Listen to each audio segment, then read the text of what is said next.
नमस्कार दोस्तों, कैसे हैं आप सब लोग। दोस्तों, दिल्ली पुलिस का एग्ज़ाम चला हुआ है, तो आज की जो वीडियो है वो पॉलिटी की है। इससे पहले मैंने हिस्ट्री की वीडियो बनाई थी। अभी पॉलिटी की जो आपके आर्टिकल्स हैं, इम्पोर्टेंट आर्टिकल्स जो अनुच्छेद हैं उनको लेकर हैं। तो आज की क्लास हम शुरू करते हैं, टाइम ज़्यादा ख़राब ना करते हुए। तो सबसे पहले मैं आपको एक चीज़ बता देना चाहता हूँ कि मेरे जो यूट्यूब चैनल है, प्लीज़ इसको सब्सक्राइब कर दें, शेयर कर दें। तो उसमें जो नीचे एक दोहा आपका लिखा हुआ है कि कर जाएंगे पर खाली हाथ घर नहीं जाएंगे। तो इस बार आपको एग्ज़ाम फोड़ के जाना है, बिल्कुल एग्ज़ाम क्रैक करना है, ठीक है। हर हालत में बताना है लोगों को कि हाँ, हम काबिल हैं, तभी हम यहाँ पर आए हैं। चलिए शुरू करते हैं एग्ज़ाम, सॉरी, क्लास शुरू करते हैं। सबसे पहला क्लास जो आपका है, उसमें हम देख रहे हैं कि आर्टिकल 1 क्या बोलता है। आर्टिकल 1 बोलता है आपका कि आर्टिकल 1, ठीक है। आर्टिकल 1 क्या बोलता है? आर्टिकल 1 बोलता है आपका संघ का नाम और उसका राज्य क्षेत्र।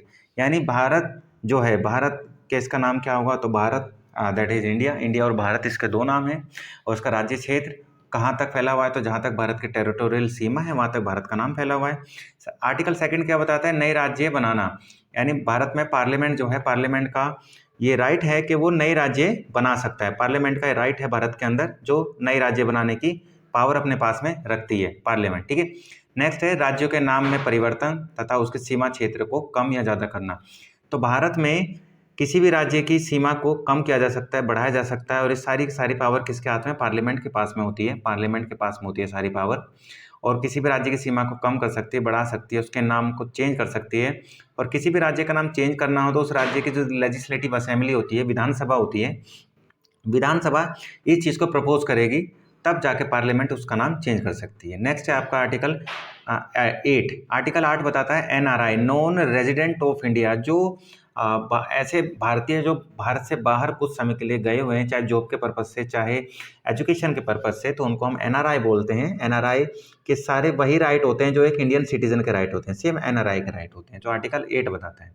आर्टिकल 11 क्या बताता है? संसद द्वारा नागरिकता पर नियम बनाना। यानी भारत में सिटीजनशिप पर लॉ कौन बना सकता है? तो सीधा सीधा आंसर होगा सर, संसद बना सकती है। तो संसद ये जो नागरिकता पे नियम बनाती है, लॉ बनाती है, तो ये किस आर्टिकल के थ्रू बनाती है? तो आंसर होगा आर्टिकल 11। आर्टिकल 13 बताता है कि मौलिक अधिकारों को कम करने वाले सभी कानून डिसमिस माने जाएंगे, बेकार माने जाएंगे। अगर कोई भी कानून भारत में मौलिक अधिकार को कम करता है तो कानून नल एंड वॉइड, ठीक है, नल एंड वॉइड हो जाएगा, वो किसी काम का नहीं रहेगा, याद रखेंगे आप। नेक्स्ट है आपका आर्टिकल 14, कानून की नज़र में समानता। यानी जो भारत में कोई भी व्यक्ति है, चाहे वो नीचे रिक्शे वाला हो, चाहे वो अनिल अंबानी हो, कोई भी हो सकता है, तो भारत में सभी के लिए कानून एक है।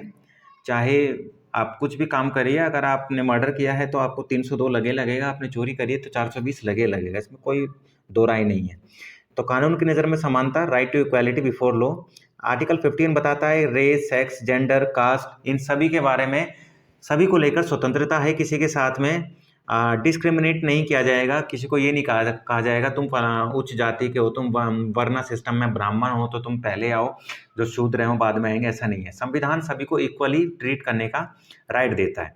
आर्टिकल 16 क्या बताता है कि सार्वजनिक नौकरियों में समानता, जो पब्लिक जो आपकी जॉब्स होती हैं उसमें जेंडर डिस्क्रिमिनेशन नहीं होगा या स्टेट डिस्क्रिमिनेशन नहीं होगा। सभी को इक्वली एक तरीके से ऑफर दिए जाएंगे, सभी के राइट होंगे इक्वालिटी को लेकर, समानता, नौकरियों में समानता को लेकर। आर्टिकल 17 क्या बताता है? छुआछूत कम होना। यानी जो अनटचेबिलिटी है, अनटचेबिलिटी को कम करना, ये सारा काम किसका होगा?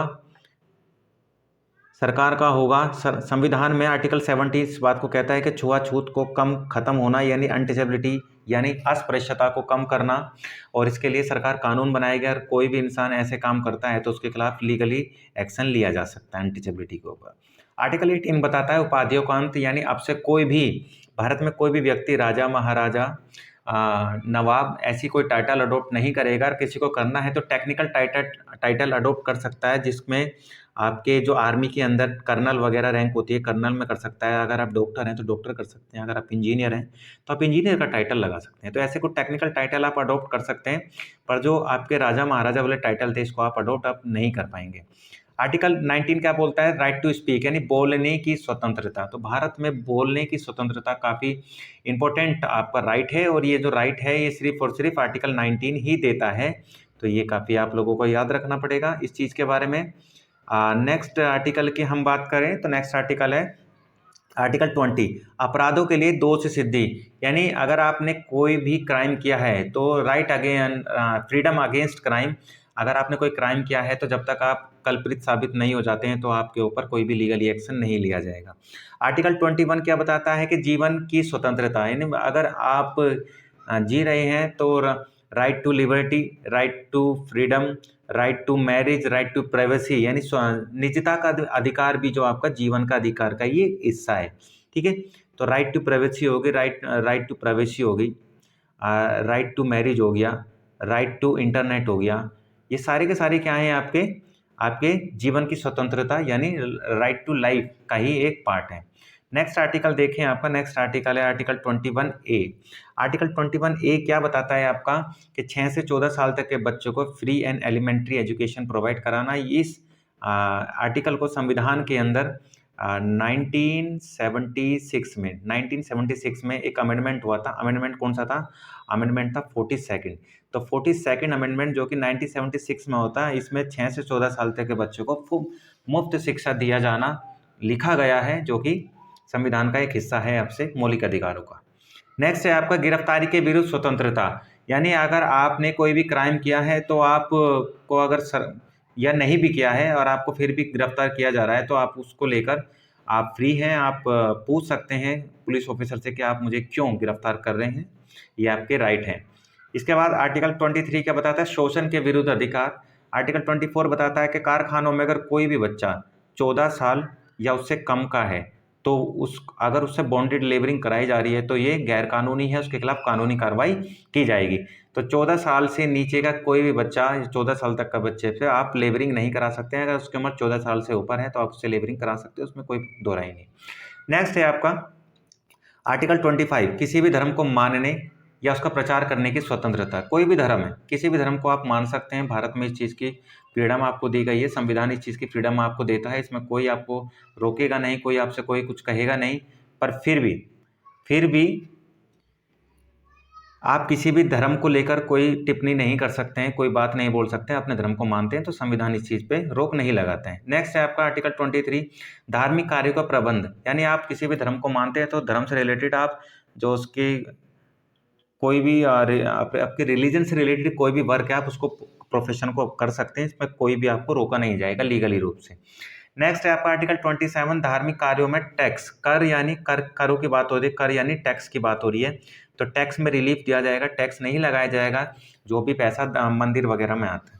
आर्टिकल 28 बताता है धार्मिक संस्थानों में धार्मिक शिक्षा में उपासना की स्वतंत्रता, यानी अगर आप जो आपके कल्चरल इंस्टीट्यूशंस होते हैं तो कल्चरल इंस्टीट्यूशंस में जो आपकी एजुकेशन होती है आपके धर्म से रिलेटेड, या फिर अब जो आपकी मंदिर मस्जिद होते हैं आप वहाँ जाकर आप उपासना कर सकते हैं, तो उसमें आपको रोका नहीं जाएगा। आप प्रे कर सकते हैं, प्रे के लिए आपको रोका नहीं जाएगा। और ये सारे के सारे राइट जो होते हैं ये संविधान के अंदर दिए गए हैं। नेक्स्ट है आपका आर्टिकल 29, जो माइनॉरिटीज़ होते हैं, माइनॉरिटीज़ के जो कल्चरल राइट होते हैं, एजुकेशनल राइट होते हैं, शिक्षा के संबंधी अधिकार होते हैं, इनको प्रोटेक्ट किया जाना है। आर्टिकल 30 क्या बताता है? शिक्षण संस्थानों की स्थापना किसके लिए?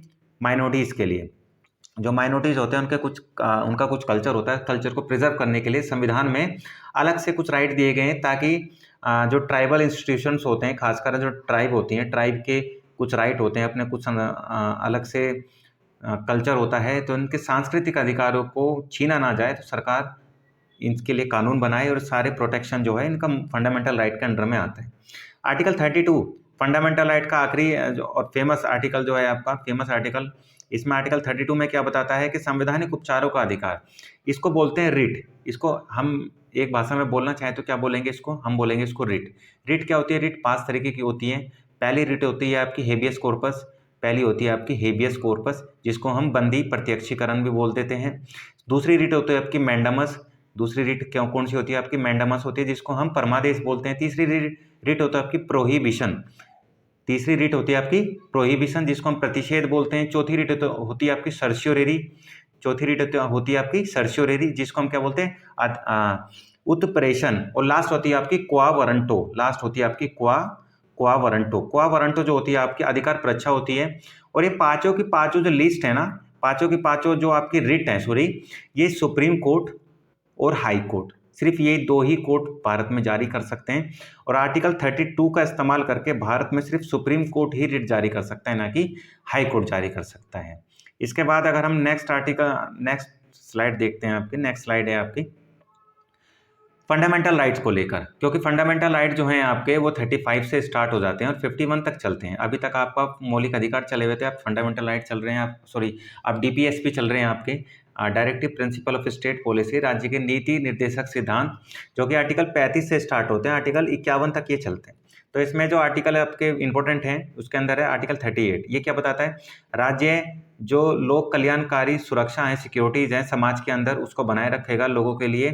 जो वेलफेयर की स्टेट जो स्टेट के पीपल्स हैं, जो पब्लिक है, उनके लिए, सिटीजन्स के लिए, उनके वेलफेयर के लिए काम करेगा, लॉ बनाएगा, पॉलिसी बनाएगा। आर्टिकल 39 बताता है मैन हो, वुमेन हो, स्त्री हो या पुरुष हो, दोनों के लिए इक्वल वेज, इक्वली हेल्थ, ठीक है, इक्वल जो आपका इनकम है सबको इक्वल मिलेगा, सबको, यानी समान कार्य के लिए समान स्वास्थ्य और समान वेतन की सुरक्षा दी जाएगी। आर्टिकल 40 क्या बताता है, पंचायतों का गठन, फॉर्मेशन ऑफ पंचायत। आर्टिकल 41 राज्य बेकारी, बुढ़ापा, निरक्षरता, बीमारी आदि में लोक सहायता प्राप्त कराएगा, यानी राज्य के अंदर अगर कोई अनएम्प्लॉय है, अनएजुकेशनल है, बीमारी से ग्रसित हैं लोग, तो उनके लिए हॉस्पिटल्स बनाना, जॉब प्रोवाइड कराना, एजुकेशन देना। इसके अलावा कोई अनएम्प्लॉयमेंट है तो उसको एम्प्लॉयमेंट देना, नौकरी देना। तो ये सारे काम राज्य करेगा और आर्टिकल 41 का इस्तेमाल करके करेगा, इसके लिए पॉलिसी बनाएगा, कानून बनाएगा। आर्टिकल 42 बताता है प्रेगनेंसी को लेकर, महिला जो होती हैं, प्रेगनेंसी में महिलाओं को बहुत ज़्यादा प्रॉब्लम फेस करनी होती है, और अगर कोई गरीब है तो उसके लिए और ज़्यादा करना होता है। तो भारत सरकार उसके लिए नई नई स्कीम लेके आएगी, कानून बनाएगी, ताकि प्रेगनेंसी के दौरान महिलाओं को ज़्यादा प्रॉब्लम फेस ना करनी पड़े। इसके लिए मातृ वंदना योजना, लाडली लक्ष्मी योजना, उज्ज्वला, बहुत सारी स्कीम्स हैं जो कि आपकी जो प्रेग्नेंट महिलाएं होती हैं उससे रिलेटेड है। इसके अलावा लिविंग स्टैंडर्ड को ऊपर उठाना, आर्टिकल 43 बताता है समाज के अंदर जो आपका जीने का स्तर है, इसको ऊपर उठाना है। तो जीने के स्तर को ऊपर कैसे उठा सकते हैं, आपकी एजुकेशन अच्छी होनी चाहिए, आपके पास जॉब होनी चाहिए, आपके पास में हेल्थ की सर्विस होनी चाहिए, एजुकेशन आपके पास होनी चाहिए। तो अगर ये तीन चीज़ आपके पास में है तो आपका जीने का जो स्तर है ना समाज के अंदर, लिविंग स्टैंडर्ड, वो ऑटोमेटिक हाई हो जाता है। नेक्स्ट है आपका आर्टिकल 44। आर्टिकल 44 क्या बताता है, यूनिफॉर्म सिविल कोड, समान नागरिक संहिता। तो भारत में सिर्फ एक ही राज्य ऐसा है जहां पर आर्टिकल 44 चला हुआ है, समान नागरिक संहिता, जो है गोवा। गोवा के अंदर स्टार्टिंग से ही 1961 से ही, जब से पुर्तगाली भारत छोड़ के गए हैं तब से ही समान नागरिक संहिता वहां पर है। आर्टिकल 45 क्या बताता है, 6 से 14 साल तक के बच्चों को free and elementary education provide कराना। इसके बाद में आर्टिकल 46 क्या बताता है, राज्य कमजोर वर्ग, महिला, अनुसूचित जाति, जनजाति आदि के लिए शोषण से सुरक्षा करेगा। यानी राज्य की ये प्रायोरिटी है, जो आपकी माइनॉरिटीज है, माइनॉरिटीज में आपकी वुमेन आ जाती हैं, माइनॉरिटीज में आपके चाइल्ड आ जाते हैं, बच्चे आ जाते हैं, माइनॉरिटीज में आपकी एससी आ जाते हैं, एसटी आ जाते हैं। इन सभी को ओल्डर एज वाले जो लोग होते हैं, बूढ़े व्यक्ति जो होते हैं, ये आ जाते हैं। इन सभी को प्रोटेक्ट कराना है, और इनको अगर इनको लीगल एडवाइस देनी है या कोई भी लीगैलिटी से इनकी प्रोटेक्शन करी जा सकती है, तो राज्य क्या करेगा, उनके लिए कानून बनाएगा और उस कानून के तहत उन सब की सुरक्षा की जाएगी।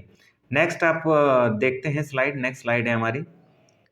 नेक्स्ट स्लाइड के अंदर है आर्टिकल 47। आर्टिकल 47 क्या बताता है आपको, आर्टिकल 47 बताता है कि राज्य का काम होगा, राज्य की ड्यूटी होगी, स्टेट की ड्यूटी होगी, सरकार की ड्यूटी होगी कि जो वेजेस है, जो एक तरीके से पोषण स्तर है, तो लिविंग स्टैंडर्ड के साथ साथ में पोषण स्तर के ऊपर उठाना है। लोगों को जो मिनिमम भोजन चाहिए होता है जिंदा रहने के लिए, उतना तो सरकार प्रोवाइड कराए हर हालत में। आपने देखा भी होगा कि सरकार सरकारी राशन की दुकान पर 2 रुपये किलो, 3 रुपये किलो गेहूँ प्रोवाइड कराती है। तो ये भी इसी आर्टिकल 47 का ही एक हिस्सा है जो कि सरकार लेके आई, राशन कार्ड जिसको हम बोलते हैं, ठीक है। आर्टिकल 48 क्या बताता है, दूध देने वाले पशुओं के वध पर रोक लगाना, यानी जो बुचरिंग होती है एनिमल्स की, जो दूध देते हैं, उनकी हत्या पर रोक लगाया जाए। इसके बाद जो एग्रीकल्चर है या फिर जो पशुपालन है, एनिमल हस्बेंड्री है, इसको प्रमोट करना, इसको ऊपर उठाने का काम सरकार करेगी। इसके अलावा आर्टिकल 49 क्या बताता है, आर्टिकल 49 बताता है जो एनवायरनमेंट है, पर्यावरण है, इसकी सुरक्षा करना है, इसका संरक्षण करना है। इसके अलावा जो वन है उनको प्रोटेक्ट करना है, और वन के अंदर जो वन्य जीव होते हैं, जो एनिमल्स होते हैं, ठीक है, तो एनिमल्स जो होते हैं इनकी सुरक्षा करना है। जैसे आपने पता होगा टाइगर सेंसस है भारत में, अभी टाइगर सेंस अकॉर्डिंग 2023 की जो सेंसस हुई है उसमें जो टाइगर है वो कितने हो गए 3167। अभी जो टाइगर सेंसस है वो इतने हैं भारत में, टाइगर 2023 की जनगणना के अनुसार इतने हैं। तो आप याद रखिएगा एग्जाम में कभी भी टाइगर्स की पॉपुलेशन को लेके क्वेश्चन आ सकता है, तो क्वेश्चन में आप 3168 का आंसर लगा सकते हैं। नेक्स्ट है आपका आर्टिकल 50। ये क्या बताता है आपका कि न्यायपालिका के कार्यपालिका से अलग करना, यानी न्यायपालिका जुडिशरी को एग्जीक्यूटिव से अलग करने का काम। हाँ, जुडिशरी अपने मामले में इंपॉर्टेंट रहेगी और एग्जीक्यूटिव अपने मामले में सुप्रीम रहेगी। इसके अलावा आर्टिकल 51 क्या बताता है कि अंतर्राष्ट्रीय शांति व सुरक्षा को बनाए रखना। अंतर्राष्ट्रीय शांति और सुरक्षा बनाए रखना ये सरकार का, हर देश की सरकार का काम होता है, खासकर भारत में आर्टिकल 51 इंडियन गवर्नमेंट के लिए बताता है। आर्टिकल 51 ए क्या बताता है, मौलिक कर्तव्य। भारत में मौलिक कर्तव्य संविधान का शुरू से हिस्सा नहीं थे, पर संविधान के अंदर एक आर्टिकल अमेंडमेंट है, अमेंडमेंट 42 जो कि कब हुआ है, जो कि हुआ है 1976 में हुआ है। और किस समिति की सिफारिश पर हुआ है, कोई कमेटी थी? तो आंसर है सरदार स्वर्ण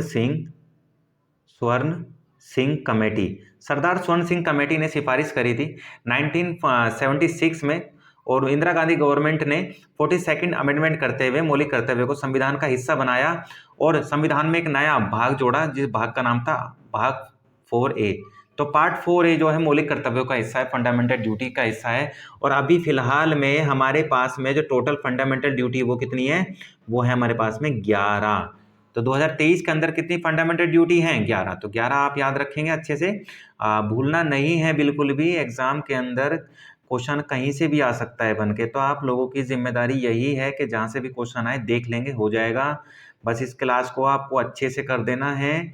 और जो भी इस क्लास को देख रहा है तो मेरी आप लोगों से रिक्वेस्ट है, प्लीज़ इस वीडियो को लाइक कर दें और वीडियो को शेयर करें, मेरे चैनल को सब्सक्राइब जरूर करें कि आने वाले समय में कोई अच्छी वीडियो मैं बनाता हूं तो आप लोगों के पास में पहले से पहले नोटिफिकेशन आ जाए। चलिए आगे शुरू करते हैं। आर्टिकल 52 क्या बताता है, भारत का एक राष्ट्रपति होगा। भारत का एक राष्ट्रपति होगा। आर्टिकल 53 क्या बताता है, राष्ट्रपति की कार्यपालिका शक्तियां। तो भारत के राष्ट्रपति की कार्यपालिका शक्तियां आप लोगों को पता ही है, उन शक्तियों को लेकर ही यहाँ पर बात की जा रही है। हम शक्तियों में हम राष्ट्रपति जी की, जैसे कि आप मिलिट्री शक्ति देख सकते हैं। मिलिट्री शक्ति राष्ट्रपति की काफ़ी इंपॉर्टेंट पावर है। मिलिट्री पावर के बाद में कार्यकारी शक्ति है, विधायी शक्ति, एग्जीक्यूटिव पावर है, लेजिस्लेटिव पावर है, इमरजेंसी पावर है, न्यायिक जो आपकी जुडिशियल पावर है उसको कह सकते हैं। डिप्लोमेटिक पावर का भी हम नाम ले सकते हैं। डिप्लोमेटिक पावर होती है, कूटनीतिक शक्ति होती है राष्ट्रपति जी की, वो भी इसका भी एक हिस्सा है। तो ऐसे कह सकते हैं कि लगभग 7 ऐसी इंपॉर्टेंट पावर्स हैं। इसके अलावा राष्ट्रपति का चुनाव, तो राष्ट्रपति का चुनाव कैसे होता है, राष्ट्रपति के चुनाव के लिए राज्यसभा प्लस लोकसभा प्लस में जो स्टेट होते हैं, स्टेट की जो असेंबली होती है, स्टेट की असेंबलीज, उन सभी के जो इलेक्टेड मेंबर होते हैं, जो निर्वाचित सदस्य होते हैं, वही लोग यहाँ हिस्सा लेते हैं। समझ रहे हैं? इनके लिए एक कॉलेज बनाया जाता है, कॉलेज में यही लोग हिस्सा लेते हैं। और राष्ट्रपति का जो चुनाव होता है, तो राष्ट्रपति का चुनाव कराने की जिम्मेदारी भारत में किस संस्था को दी गई है, अगर एग्जाम में ऐसा क्वेश्चन आ जाए तो भारत में राष्ट्रपति जी का इलेक्शन कराने के लिए जो जिम्मेदारी दी गई है वो दी गई है election commission of India, Bharat के चुनाव आयोग को। राष्ट्रपति का कार्यकाल कितना होता है, राष्ट्रपति जी का कार्यकाल 5 साल का होता है। और राष्ट्रपति का वेतन जो होता है वो भी 5 लाख रुपए होता है। याद रखिएगा, राष्ट्रपति जी का कार्यकाल 5 लाख होता है, राष्ट्रपति जी का वेतन 5 लाख रुपए होता है। नेक्स्ट बात करें, नेक्स्ट स्लाइड है आपकी, नेक्स्ट स्लाइड के अंदर आर्टिकल 58 क्या बताता है, 58 बताता है राष्ट्रपति चुने जाने के लिए योग्यताएं। तो राष्ट्रपति चुने जाने के लिए योग्यता क्या होनी चाहिए, वो इंडियन सिटीजन होना चाहिए। पहले तो वो इंडियन सिटीजन होना चाहिए। दूसरा, उसकी उम्र 35 साल होनी चाहिए मिनिमम 35, इससे ज़्यादा नहीं होनी चाहिए। इससे ज़्यादा कितने भी हो, मिनिमम 35, 34 नहीं होनी चाहिए।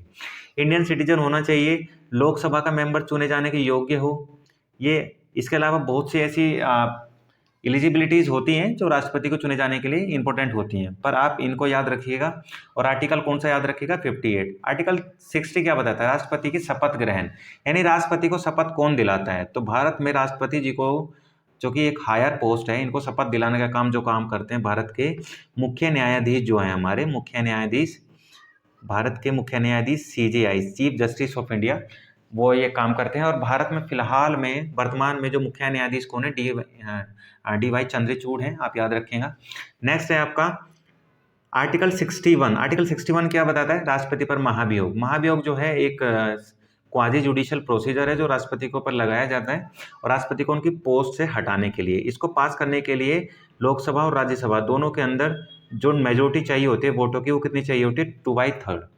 नेक्स्ट है आपका आर्टिकल 63 क्या बताता है, भारत का एक उपराष्ट्रपति होगा। आर्टिकल 64 क्या बताता है, उपराष्ट्रपति जो भारत का एक उपराष्ट्रपति होगा ये राज्यसभा का क्या होगा, सभापति होगा। यानी राज्यसभा का जो चेयरमैन होता है वो कोई अलग नहीं होता है, वो उपराष्ट्रपति ही होता है। आर्टिकल 65 क्या बताता है, उपराष्ट्रपति का राष्ट्रपति के रूप में कार्य करना, यानी किस किस मामले में उपराष्ट्रपति राष्ट्रपति के रूप में कार्य कर सकते हैं। नेक्स्ट बताता है उपराष्ट्रपति का इलेक्शन। तो भारत में उपराष्ट्रपति का इलेक्शन कौन कराता है, तो भाई उपराष्ट्रपति का इलेक्शन कराते हैं इलेक्शन कमीशन ऑफ इंडिया, याद रखिएगा। और उपराष्ट्रपति के इलेक्शन में राज्यसभा प्लस लोकसभा इन्हीं के मेंबर हिस्सा लेते हैं, ठीक है, स्टेट के मेंबर हिस्सा नहीं लेते हैं। नेक्स्ट है आपका उपराष्ट्रपति का कार्यकाल। भाई उपराष्ट्रपति का टेन्योर कितना है, एक बार वो पीरियड मतलब एक बार सीट पर कितने समय के लिए बने रह सकते हैं, तो 5 साल तक वो उनका टर्म पीरियड होता है। नेक्स्ट है आपको उपराष्ट्रपति को शपथ कौन दिलाता है, तो भाई उपराष्ट्रपति को शपथ दिलाते हैं प्रेसिडेंट ऑफ इंडिया, राष्ट्रपति शपथ दिलाते हैं। नेक्स्ट है आपका उपराष्ट्रपति का राष्ट्रपति के रूप में कार्य करना। आर्टिकल 70 क्या बताता है कि इमरजेंसी के समय पर उपराष्ट्रपति किस किस मामले में राष्ट्रपति के पद पर कार्य कर सकते हैं, ठीक है। नेक्स्ट है आपका, नेक्स्ट क्या बताता है आर्टिकल 71 राष्ट्रपति उपराष्ट्रपति के रूप में ये हो गया है हमारा। नेक्स्ट स्लाइड देख लेते हैं भाई, हमारी नेक्स्ट स्लाइड क्या है, नेक्स्ट स्लाइड है मैं आर्टिकल 72 राष्ट्रपति जी की क्षमादान शक्ति, यानी पार्डनिंग पावर की बात हो रही है। पार्डन पावर होती है एक राष्ट्रपति जी की, ये क्षमादान शक्ति होती है, जो कि भारत में अगर सुप्रीम कोर्ट या हाई कोर्ट या कोई भी कोर्ट अगर कोई सजा दे देता है तो सजा को फाइनली माफ करने का, सजा को कम करने का, सजा को बदलने का जो अधिकार होता है भारत के राष्ट्रपति जी का होता है, वही इस काम को कर सकते हैं। आर्टिकल 74 क्या बताता है, आर्टिकल 74 बताता है राष्ट्रपति को सलाह देने के लिए, एडवाइस देने के लिए क्या होगी, एक मंत्री परिषद होगी। और इस मंत्री परिषद का हेड कौन होगा, मंत्री परिषद का हेड होगा प्रधानमंत्री, मंत्री परिषद का हेड प्रधानमंत्री होगा। नेक्स्ट आर्टिकल है आपका आर्टिकल 75। आर्टिकल 75 क्या बोलता है कि सभी मंत्रियों की नियुक्ति राष्ट्रपति द्वारा की जाएगी। यानी भारत में जो कैबिनेट मिनिस्टर्स होते हैं, जो काउंसिल ऑफ मिनिस्टर होते हैं सेंट्रल गवर्नमेंट के, उन सभी मंत्रियों की नियुक्ति कौन करता है, तो आंसर होगा सर, आंसर है राष्ट्रपति, राष्ट्रपति जी करते हैं सर। नेक्स्ट है आपका आर्टिकल 76। आर्टिकल 76 क्या बताता है कि महान्यायवादी की नियुक्ति कौन करता है। देखिए महान्यायवादी जो होता है ना, भारत सरकार का वकील कहलाता है। तो फिलहाल में भारत के जो अभी महान्यायवादी हैं वो कौन है, आर वेंकट रमनी, याद रखिएगा अभी कौन है, आर जो हमारे वेंकट रमनी, आर वेंकट रमनी फिलहाल में अभी भारत के क्या है, अटॉर्नी जनरल ऑफ इंडिया हैं और हायर जुडिशियल ऑफिसर भी यही होते हैं भारत के। इनकी नियुक्ति आर्टिकल 76 के द्वारा की जाती है। आर्टिकल 100 क्या बताता है, ज्वाइंट सिटिंग, संयुक्त अधिवेशन, सबसे ज़्यादा इंपॉर्टेंट है, कई बार एग्जाम में आता है। संयुक्त अधिवेशन क्या होता है, तो जब भी ऑर्डिनरी बिल को लेकर, साधारण बिल को लेकर जब राज्यसभा और लोकसभा आपस दोनों सदनों में मतभेद पैदा हो जाते हैं, तब राष्ट्रपति जी संयुक्त अधिवेशन बुलाते हैं जिसमें लोकसभा और राज्यसभा दोनों के ही मेंबर हिस्सा लेते हैं, ठीक है, लोकसभा और प्लस राज्यसभा। आर्टिकल 111 आर्टिकल 111 ये क्या है, राष्ट्रपति की वीटो पावर से रिलेटेड है। वीटो पावर, राष्ट्रपति वीटो पावर का इस्तेमाल कहाँ करते हैं, जो राज्य के बिल होते हैं, जो विधेयक होते हैं, इन पे करते हैं। विधेयक को अपने पास में रोक के रखना, वापस कर देना, ये सारी वीटो पावर्स का हिस्सा होती हैं। आर्टिकल 110 क्या बताता है, मनी बिल, मनी बिल क्या है, इस चीज़ के बारे में आर्टिकल 110 में बताया गया है। आर्टिकल 112 क्या बताता है, वार्षिक वित्तीय विवरण, यानी फाइनेंशियल एनुअल फाइनेंशियल स्टेटमेंट या फिर बजट। देखिए बजट जो शब्द है इसका इस्तेमाल संविधान में नहीं किया गया है, मैं आपको बता दूं, पर जनरली जो संविधान के अंदर जो नाम यूज किया गया है उसका नाम है वार्षिक वित्तीय विवरण। तो वार्षिक वित्तीय विवरण क्या है, यह एक बजट है जो कि हर साल सरकार जो है अपने एनुअल फाइनेंशियल ईयर जो है हमारा, एनुअल फाइनेंशियल ईयर क्या है हमारा, 1 अप्रैल से स्टार्ट होता है और 31 मार्च पर आकर हमारा खत्म हो जाता है, ठीक है, याद रखिएगा ये हमारा एनुअल फाइनेंशियल ईयर है। तो 112 बजट से रिलेटेड है, 117 फाइनेंशियल बिल से रिलेटेड है। फाइनेंशियल बिल जो हम वित्त आयोग जिसको हम बोल देते हैं, वित्त विधेयक जिसको बोल देते हैं, तो उससे रिलेटेड है। नेक्स्ट है आपका आर्टिकल 123। आर्टिकल 123 क्या बताता है, तो आर्टिकल 123 बताता है आपका अध्यादेश।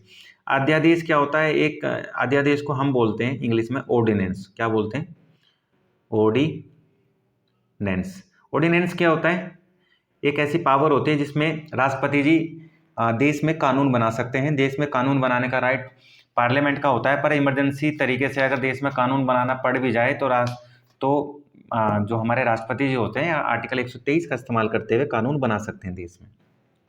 ऑर्डिनेंस से बना हुआ कोई भी कानून जो होता है वो मैक्सिमम 6 मंथ के लिए वैलिड रहता है बस।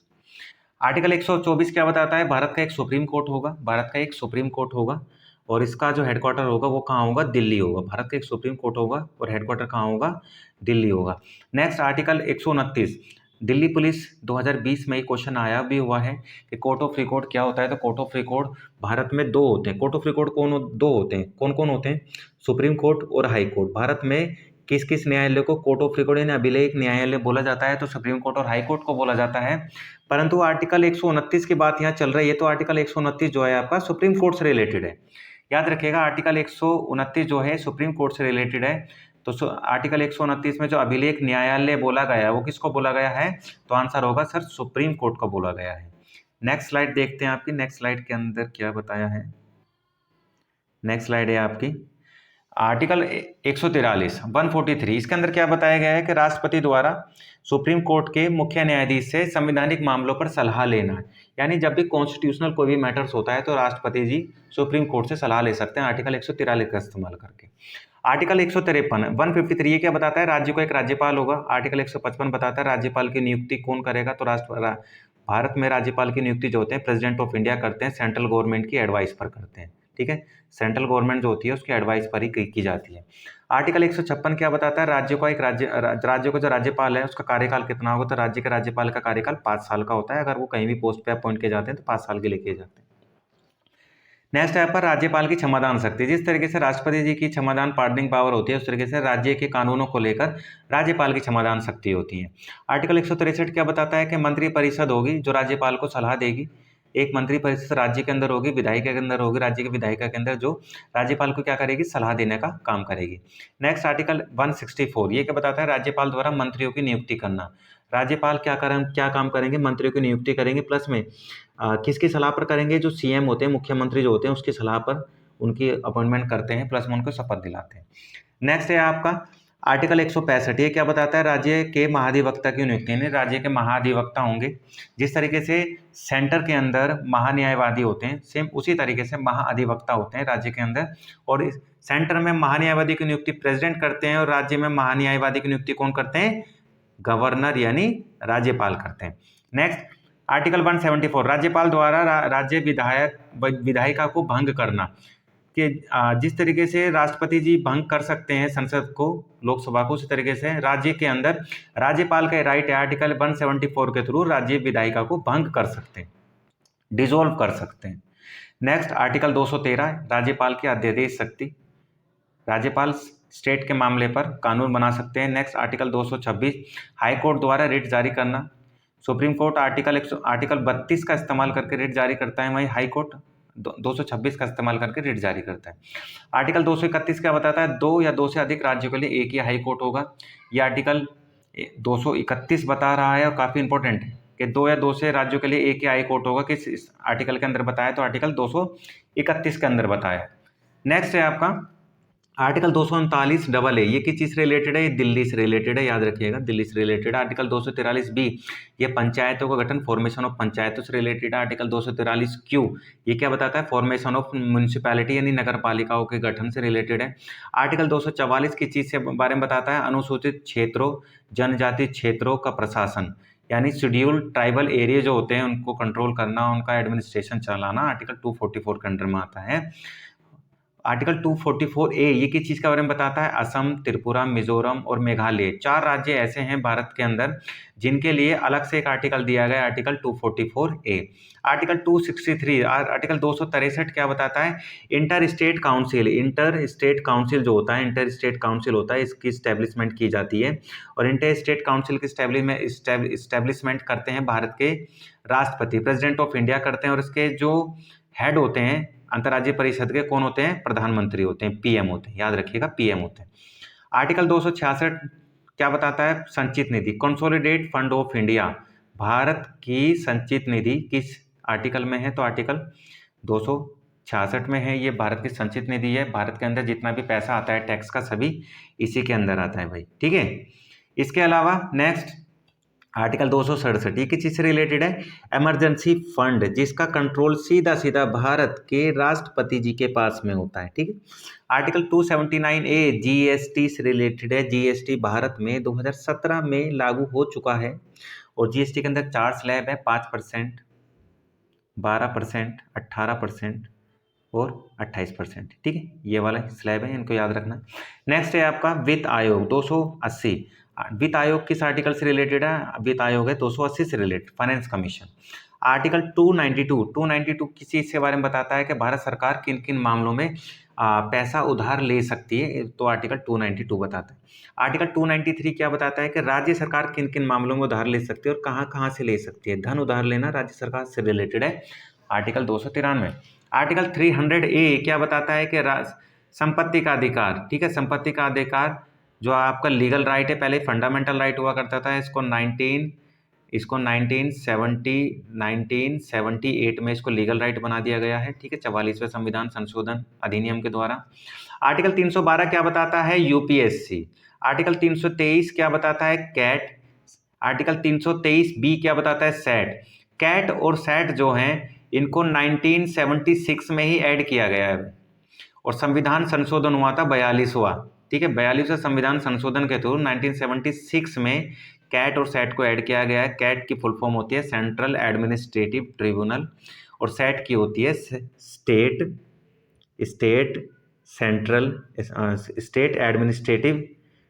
Administrative tribunal. ठीक है, तो सैट जो है ये स्टेट गवर्नमेंट के एम्प्लॉय के लिए होता है और कैट जो है सेंट्रल गवर्नमेंट के एम्प्लॉय के लिए अप्लाई होता है।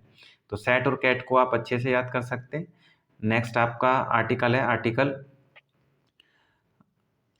इसमें 234 लिख रहा है, आप इसको थोड़ा सा कट कर लीजिएगा, इसको लिखिएगा 324। तो आर्टिकल 324 किस चीज से रिलेटेड है? भारत का चुनाव आयोग यानी इलेक्शन कमीशन ऑफ इंडिया से रिलेटेड। आर्टिकल 338 किस चीज से रिलेटेड है? शेड्यूल कास्ट कमीशन यानी एससी कमीशन से रिलेटेड है आपका आर्टिकल 338। ठीक है, आर्टिकल 338 किस चीज से रिलेटेड है? शेड्यूल कास्ट कमीशन से रिलेटेड है। नेक्स्ट आर्टिकल 338 है शेड्यूल ट्राइबल कमीशन से रिलेटेड है। आर्टिकल 338B ओबीसी कमीशन से रिलेटेड है। आर्टिकल 343 क्या बताता है? संघ की एक भाषा होगी, संघ की राजभाषा, और भारत में आज के डेट में संविधान के अंदर 22 राजभाषाएं हैं। ठीक है, जिसमें हिंदी राजभाषा का एक हिस्सा है और इंग्लिश को राजभाषा का हिस्सा नहीं बनाया गया है। Next article 351। आर्टिकल 351 क्या बताता है? हिंदी भाषा का विकास को लेकर, यानी पर्टिकुलरली एक आर्टिकल जो कि हिंदी से रिलेटेड है, खाली हिंदी को बारे में बताता है। तो आप आंसर बताएंगे सर आर्टिकल 351 हिंदी से रिलेटेड है। आर्टिकल 352 क्या बताता है? नेशनल इमरजेंसी, यानी भारत में अगर लॉ एंड ऑर्डर बिगड़ जाए तो उसको संभालने के लिए सरकार क्या क्या कर सकती है? तो भाई नेशनल इमरजेंसी लगाई जा सकती है और नेशनल इमरजेंसी लगाने का राइट जो होता है राष्ट्रपति जी के पास में होता है, जिसका आर्टिकल 352 का इस्तेमाल करते हैं वो। आर्टिकल 356 और 365 ये दोनों एक ही चीज के बारे में बता रहे हैं। आर्टिकल 356 और 365 जो है राष्ट्रपति शासन से रिलेटेड है। भारत में अभी तक राष्ट्रपति शासन जो है 125 बार से ज़्यादा लगाया जा चुका है। सबसे ज़्यादा बार राष्ट्रपति शासन जो है वो उत्तर प्रदेश के अंदर लगाया गया है, जो कि 9 बार लगाया जा चुका है। और सबसे पहले राष्ट्रपति शासन पंजाब के अंदर लगाया गया था। वहीं अगर नेशनल इमरजेंसी की मैं बात करूं तो नेशनल इमरजेंसी भारत में अभी तक 3 बार लगाई जा चुकी है। पहली नेशनल इमरजेंसी भारत में 1962 में लगी, दूसरी इमरजेंसी भारत में 1971 में लगी और तीसरी इमरजेंसी भारत के अंदर 1975 के अंदर लगी। तो 3 इमरजेंसी हो गई हैं। इसके बाद में नेक्स्ट स्लाइड देखते हैं। नेक्स्ट आर्टिकल क्या है आपका? आर्टिकल 360 के अंदर क्या बताया गया? फाइनेंशियल इमरजेंसी यानी वित्तीय आपातकाल। भारत में फाइनेंशियल इमरजेंसी आज तक नहीं लगाई गई है। आर्टिकल 368 जो है ये किस चीज से रिलेटेड है? संविधान संशोधन। भारत में अगर संविधान के किसी भी हिस्से में अमेंडमेंट करना है तो उसके लिए एक ही आर्टिकल है, आर्टिकल 368।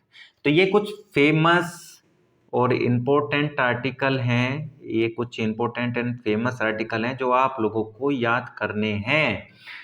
आपका एग्जाम है दिल्ली पुलिस का, आप अच्छे से रट के जाइएगा, समझ लीजिए और क्लास को आप अच्छे से देखिएगा। एक बार में समझ में नहीं आता है तो 2 बार देखिए, 3 बार देखिए, पर आर्टिकल को रट के जाइए जो जो मैं बता रहा हूँ।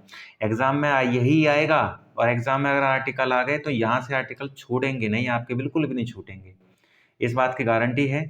और इस वीडियो को आप देख रहे हैं तो प्लीज़ इस वीडियो को लाइक करने की कृपया करें, वीडियो को लाइक ज़रूर कर दें देखने के बाद में। अगर आपने चैनल सब्सक्राइब नहीं किया है तो प्लीज़ मेरी आप लोगों से गुजारिश है कि चैनल को सब्सक्राइब ज़रूर कर दें और चैनल को शेयर करने का कृपया ज़रूर करें। जो वीडियो है, वीडियो आप जो देख रहे हैं तो प्लीज़ वीडियो को शेयर ज़रूर करें ताकि आपके अलावा और लोग भी इस वीडियो को देख पाएँ। चलिए क्लास को यहीं ख़त्म करते हैं। जय हिंद, जय भारत।